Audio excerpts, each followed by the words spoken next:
I, 19 female, just recently moved out of my parents' house a week ago with my 3-year-old dog. For background, I found my girl when she was a puppy, right before she got washed down a storm drain on a super rainy day. She's a border collie mix. So anyway, with the money that I was saving for a car, I paid for her vet visits, gave her medications, and got her back to health. Then I trained her.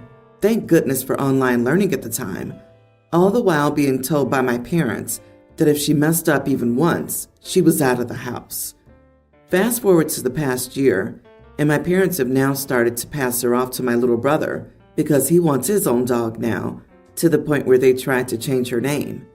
While he wants a dog, my brother's not mature enough for one. A week ago, he got upset because she went to the door and pressed the out button. I taught her how to press a button when she needed to walk, and he started to yell at her for it. I yelled at him and told him to back the heck off. Then my parents yelled at me, saying he was allowed to discipline his dog. I lost it, took her out, and then back into my room when we got home. Without telling them, I started looking at the cheapest places to get into and now live in my own apartment. It's not ideal, but it's cheap and a 30-minute bus ride to college and work. I made the move while they were at work, and now they're blowing up my phone, wanting to know where I live so my brother can get his dog, calling me an idiot for separating boy and dog. Am I the idiot? So you moved out without telling your family, and all they care about is to give your brat brother the dog back? Not the idiot. Obviously, you seem very reasonable, mature, and responsible. Good luck with the dog in your new life. Your family is awful. Why would you even ask that? Do you have receipts for all the vet bills you paid and a copy of the papers at the vet saying how you found the dog? This will be your proof of ownership. Are dogs licensed where you live? If so, and she was not licensed, do it yesterday. Tell your parents it's your dog, and you will not allow her to be mistreated and not to contact you again until they come to their senses. They sound like raving idiots. If they keep harassing you, block them. Make sure your landlord or whoever knows to keep everyone from entering your apartment. You should cover all bases. Yep, this is your dog. You trained her and spent the money on her. Don't respond to your parents or your brother about your dog. It doesn't pertain to them at all. Also, if you don't have her microchipped, definitely do that and put your name and details. If brother wants a dog so badly, there are thousands in shelters that need homes. Though, to be honest, I'm not sure I wish your family on any of them. Also, your brother's a brat, and your parents are enabling said brat. Sorry you have parents like this. How dare they? Go no contact with all of them. He's their golden child, and they want to give him everything. Hun, I'm very proud of you. You're amazing, and I hope you and your dog have a great journey together. And do not tell them where you live. Your parents, I want to shake them. You have a brain, guts, and a heart. I'm so very proud of you. LP, congrats on getting away from your idiot family. Do not tell them where you live. Block them on all social media, etc. Things are going to be so much better now. Stand your ground and keep setting boundaries, and get therapy or counseling if you can. Just reading between the lines here, but they're clearly messed up people, and it takes time to heal from growing up in that sort of environment.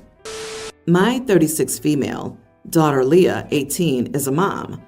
My daughter got pregnant 5 years ago, and it was very shocking news, but we found out very early on and she got to end it. A few months later, she got pregnant again, and I couldn't handle the situation very well at the time, but having my sister, her aunt, talk to her about what she was planning to do, she decided to keep the baby, which I'll admit I wasn't very happy to hear, and I told her she'd have to be responsible about the consequences. Of course, as a mother, I couldn't have her work and distract her from school. I didn't want her to miss out on her childhood, so I had to work evening night shifts to care for my granddaughter while Leah was in school. Recently, I realized that Leah's been taking advantage of my situation and making me cancel plans so I can babysit for her. I overheard her making plans 2 weeks ahead on the phone with someone saying, "My mom will do it. She has no life anyways," and laughing afterward. Being a single mom and working multiple jobs was hard enough, but since she gave birth to her daughter, I haven't gone out to parties. I've canceled many weekend gatherings so that my daughter can hang out with her friends. And if I did go, I'd always have my granddaughter with me. And for her to laugh about my situation like that angered me. That same day, I was asked by this guy I'd been seeing to accompany him. And I was hesitant, but I didn't want to miss the chance. He's a really nice guy. I haven't been on a date for almost 6 years, and it wouldn't hurt to give my daughter a taste of motherhood when she least expected it. I told my daughter that I got asked out for the same day, and she was happy at first, but then asked if I was going to take her daughter with me, and I said obviously not, and she'll have to cancel plans for a day. I didn't expect her reaction to be so extreme. She cried, screamed, and told me I was being selfish, and that I was letting her miss her date just because I thought some guy was interested in me. The argument didn't end very well. I stood my ground and went to that date, and she had to cancel plans. But she's still really mad about it and has been ignoring me. I love my daughter and wouldn't want her to miss anything, but I wanted her to learn a lesson and be responsible. My sister agreed with me, but my friend told me I should have done it on any other day. Does my approach make me an idiot? Not the idiot. Your daughter is an entitled, supersized idiot. You've created a monster who has zero respect for you. You should quit being the mother to her baby. I cannot refer to it as babysitting because I suspect that you've been more of a mother to this baby than she has. She chose to have this baby and she needs to raise it. If she doesn't, get ready to be a grandma again within 1 to 2 years max.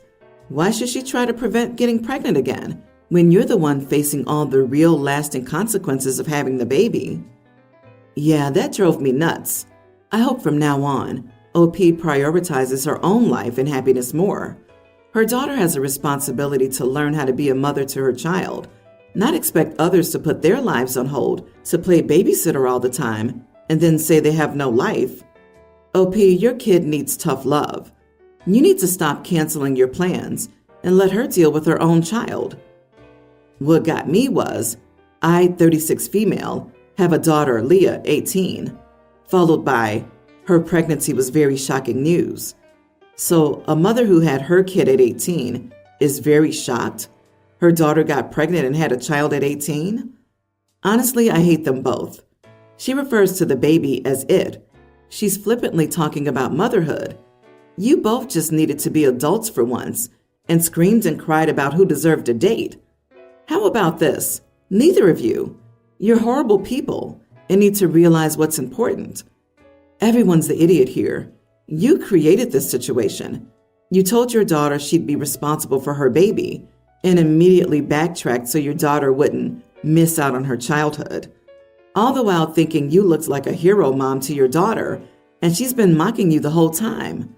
As a result, your daughter's ungrateful and doesn't appreciate all you've done for her. I'm a man in my early 20s. This Wednesday, a new roommate moved in.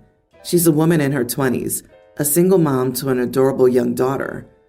I've never met this woman before she moved in. She was brought in by her landlord. We had a 10-minute convo Wednesday before I went to work. I worked the night shift. Yesterday, she woke me up at 7 a.m. I got home at 3. She told me that she had to go to work, but that her daughter was in bed and asked if I would keep an eye on her. I was so sleep deprived that she had already left by the time I was about to say no. Am I crazy? Or is it very dangerous to leave a kindergartner girl with a strange man? I'm a good person, but she didn't know that. I don't even think I'd be able to leave a kid with someone I knew for weeks, let alone minutes. Her kid is well taken care of. She's happy. They cuddled after her mom got home from work. She read her a story, played with her, and all. And that's why I'm hesitating.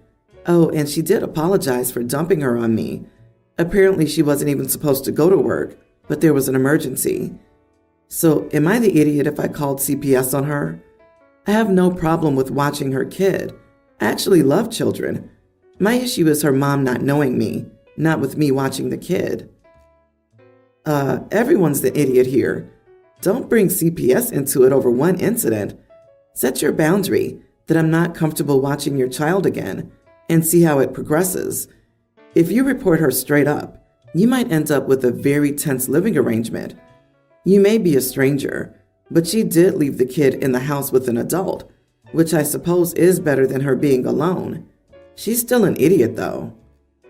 I personally wouldn't call CPS, but who leaves their child with a stranger? OP, you're not the idiot for considering it, but the mother is the idiot for dumping her child on someone without talking to them first and leaving her child with a stranger. I know a few parents who leave their kids with people they know without asking first, and I find that a problem, but this lady takes it to another level. It's crazy he's more concerned about the child than she is. She doesn't know anything about him. OP, you've barely seen this woman for 10 minutes. She and her kid are strangers. You don't even have her number, I'm guessing. You don't know the kid. The kid doesn't know you. You know nothing about school, allergies, or medical issues. If this happens again, contact the landlord. Tell him the woman and her kid are not a good fit in the house, and have them call the woman and call the cops. You should have a record of this, in case anything happens, to cover your butt. How long did she leave her with you? Do you have any way to contact her? Nope. Honestly, I couldn't even remember her name. That was how brief our convo was. She left her with me until around 6 p.m. This is insane. She was gone for 12 hours and you didn't know her name? Yeah, no, that's abandonment. She's gonna pull this crap with every roommate. Contact your landlord, make the report, and make it clear that you will not babysit again. If she does leave the kid again, call the cops. You'll need official evidence. That's completely unacceptable. What if you had to work? Why didn't you get her contact info immediately from the landlord for her name, number, and work to contact her directly? You need to make it absolutely clear that this cannot happen again. And if it does, you'll drop the child off at the police station on your way to wherever you had planned to go that day. You can tell her you had a pleasant time with the child and may be willing on occasion to sit with her for an hour with prior permission, but you're not childcare. Lay down the expectation now, because it'll get worse now that you got away with it once. I have 4 kids from prior relationships, and my wife has 1. She has full custody of her son, but I have 2 of my kids here full-time and weekends for the other 2. My wife gave birth on Wednesday and came home from the hospital on Thursday, so the kids and I have been doing our best to keep the house as quiet and relaxing for her as possible. On Friday, she asked me not to pick my youngest kids up because she feels the house is already unbearable with 3 kids, and 5 is too much. I told her she knew that wasn't possible. That's not how custody arrangements work. Besides, how would that make my kids feel? She said she just gave birth, so her feelings are important. I said I'm not flaking on my kids, so we need to figure something else out. Friday, when it was time for me to pick up all the kids, my wife was napping. I didn't want to potentially wake her, so I told my oldest, he's 19, to hold the baby until I got back. When I returned with all the kids, my oldest and my wife were screaming at each other. The best I can tell is that she woke up and went looking for me, and my son told her where I went, and she called me a thoughtless idiot. My son called her a hateful witch, and then they started screaming at each other. I got the kids to all go outside for a bit while I talked to my wife. She said I was an unbelievably selfish idiot that couldn't even give her a break for one weekend. She said none of this would have happened if I hadn't insisted on picking up my younger kids. She said she wanted my oldest to leave, but I said that wasn't an option. She locked herself in our room. I get that childbirth is more challenging than I'll ever know, and she's exhausted, but I don't feel like what she asked for is something I can give. Was I an idiot for insisting on getting my kids? Not the idiot. I understand that she just gave birth and is exhausted and overwhelmed, but she doesn't get to pick and choose when you're a father to any of your children, and particularly not so you can prioritize her as an adult. You were correct that this is not how custody agreements work, but more importantly, that's not how parenting works. You are the idiot, as is your partner, for not making plans in advance of giving birth to provide an atmosphere as relaxing and most conducive to recovering during a traumatic and exhausting period. I think you should have had all your other kids at alternative arrangements, if possible, for a week or so while you settled in, got into a routine, and your wife recovered. The time to do that was about 3 to 6 months before giving birth. Let the other kids know why and plan for the time they'll all get to meet their new sibling. Frankly, I understand your partner to a point. I can't think of anything worse than having a house that crowded when I'm trying to recover and settle into the newborn routine. I'm astonished that this didn't occur to either of you prior to literally a day or so before the kids were due home. This will be a problem because you just had a sixth child with a woman who genuinely believes that it's okay to shove your other young children out the door for her personal comfort. OP will be expecting baby number 7 with this woman number 4 soon enough. It's been 2 days, and they're already on different pages. This is a mess. OP's an idiot for not having this all figured out long before the baby was conceived, or at least during the 9 months leading up to the birth. Dude, stop having kids. My ex likes to tell me what I should and shouldn't do on my custody days, and I generally ignore her because there is a reason we divorced. She has a list of food she doesn't want our daughter to eat, and I ignore her list. I drop our daughter off at school Monday mornings, and her mother picks her up. She called me yesterday to say she was cleaning our daughter's lunchbox and found onion slivers and asked if any of the lunch I packed had onions. I said, yes, it did. She said that the onions were on her list. I said, I didn't care. She said onions make our daughter smell bad when she sweats, and kids will bully her. I said that our daughter showers at my house, and she might also try that at her house. She called me a spiteful idiot and told me no more onions. Our daughter likes onions, so I'm going to ignore her. A part of me does wonder if I was petty, though. It makes me angry when she tells me what to do, so maybe that's clouding my judgment. Am I the idiot? Edit. She's allergic to strawberries, but I don't feed her strawberries because she's allergic to them, not because they're on the list. Not the idiot. X would have known if the onions caused her to smell bad without finding the slivers. This woman's going to create massive food issues with your kid. Keep doing what you're doing, and just be better at hiding it from her. Your daughter deserves so much more than what her mother's giving her. How far does it go? She's too fat, so kids might bully her. So let's stop feeding her. She's got hair on her arms and people might bully her. So let's shave her.